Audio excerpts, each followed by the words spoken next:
Welcome to Omni, episode 74 for June 7th, 2026. Multiple perspectives, one briefing. Today's stories, multiple viewpoints, your call. Looking back at 7 episodes from 2026 June 1st to 2026 June 7th, the stories that mattered, what we learned, and what to watch next. The ongoing conflict between Russia and Ukraine has seen continued escalation through drone and missile exchanges since early June. Russian forces launched large-scale drone assaults targeting residential districts, while Ukrainian operations extended strikes to areas near St. Petersburg. Ukrainian authorities described the Russian actions as deliberate attacks on civilian zones that strain air defenses. Russian statements present the same strikes as responses aimed at military targets. Western coverage highlights the volume of drones used in single nights as a shift toward tactics meant to overwhelm protective systems.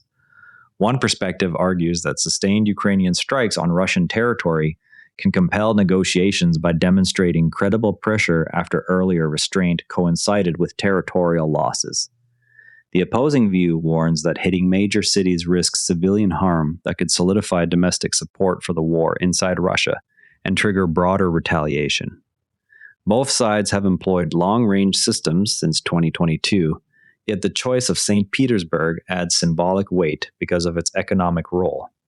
What remains unclear is whether these exchanges alter the balance at the negotiating table or simply extend the cycle of attacks. Shifting now to the Middle East, a ceasefire agreement involving Israel, Lebanon, and Hezbollah was reached after extended talks that included United States involvement. Lebanese President Joseph Aoun called the arrangement a final chance following difficult bargaining. Outlets such as The Guardian present the deal as a tentative opening that might clear one obstacle for broader regional discussions. Israeli positions stress that forces intend to remain in southern Lebanon despite the terms. One argument holds that tying withdrawal to Hezbollah relocation could reduce border incidents if the conditions hold. The counter-argument points to immediate follow-on strikes and statements from Israeli officials indicating that withdrawals and returns of populations will not occur. Observers note that enforcement provisions have yet to face real tests. The question worth considering is whether this framework reduces tensions or simply pauses operations until the next breach.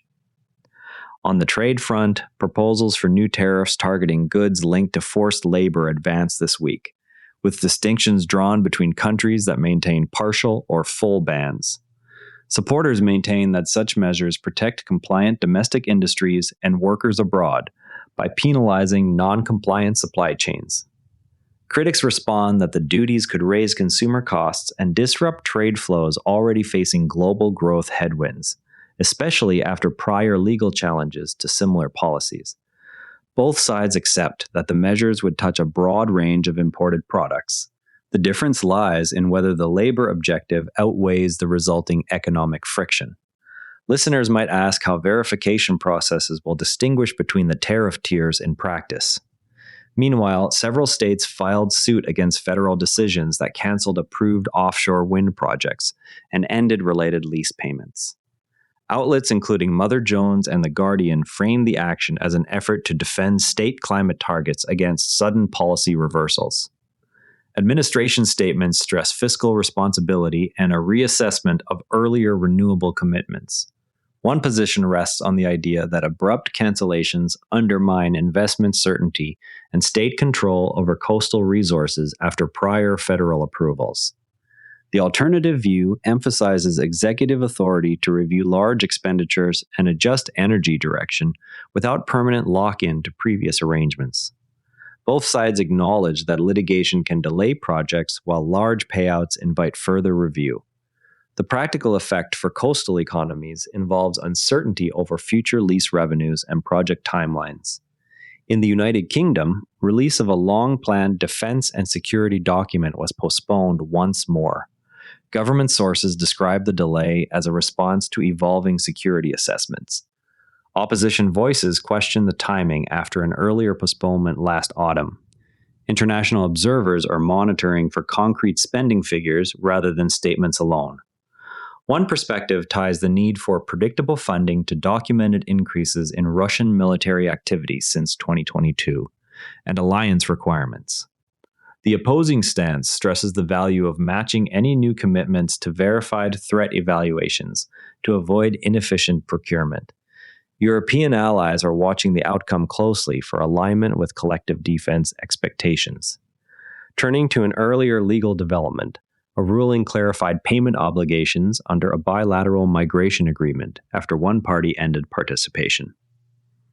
Coverage frames the outcome as a straightforward application of contract principles that avoids payment when performance stops.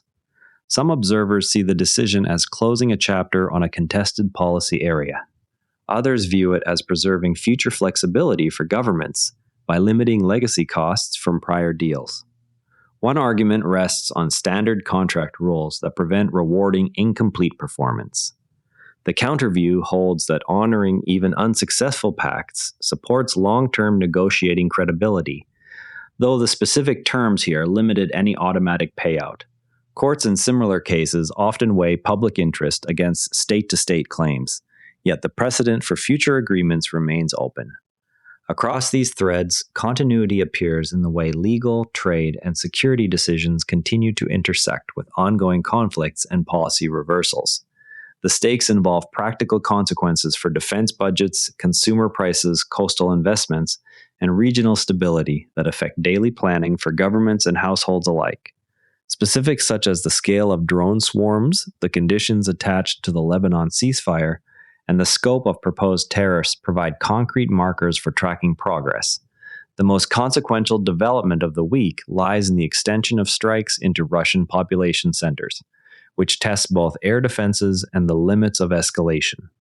Tomorrow, watch for any updates on enforcement of the Lebanon ceasefire and further details on the delayed United Kingdom defense document.